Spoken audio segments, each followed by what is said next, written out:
I don't know about you, but I used to adore cats.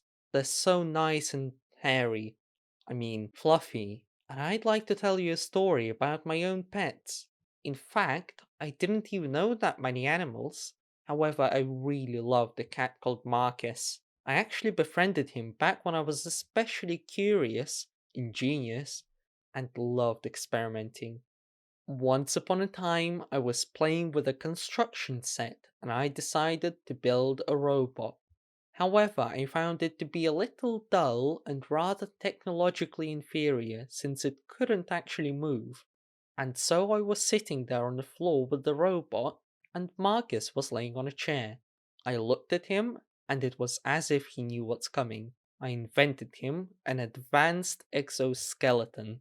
I put him into the armor and appreciate how well it suits him. However, for some reason, he seemed to find it uncomfortable and looked at me asking, "Why me? Why this?" He then swiftly freed himself and ran away.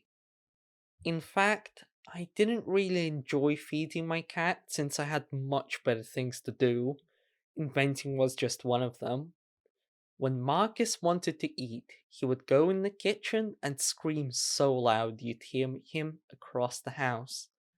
But I frequently ignored him, in which case he would come following me and meow quietly.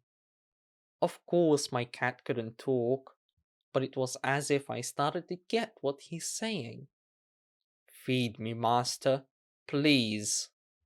And I'd go feed him immediately. Soon enough, he would turn on voice recordings to ask me. I'm just kidding.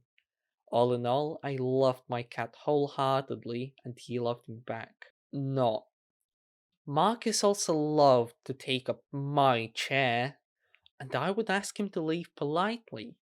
"Your catastic majesty, may you ever so kindly leave my property, and forth never infringe on my ownership." In summer he would go out for days, and only occasionally return to eat. Once he did not return. It happened many years ago, and I hope that he's alright. I also had a parrot called Rick. He was very proactive and he would constantly chirp something. I bought him a cage, but he didn't like it and would always beg for freedom.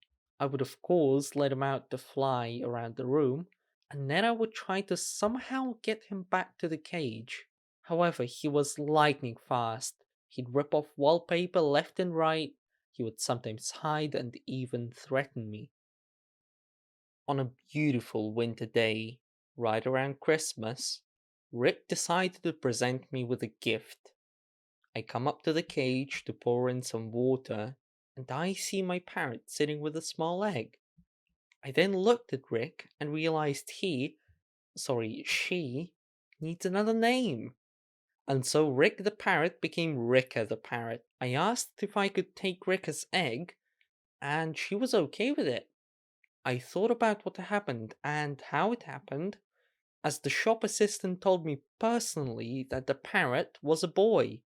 Next time I was with my friends, I told them the entire story, and we started thinking about what to do with the egg. Later I noticed the egg was very light and, sure enough, empty. After that, I changed the label on the cage to Rika, and she would no longer try to break free and sat there rather collectedly. When the friends gave me my new parrot George, I hung a curtain over the cage and they later had little chicks. And they lived happily ever after. That's it for now. Please subscribe and press like if you enjoyed this little story from my past.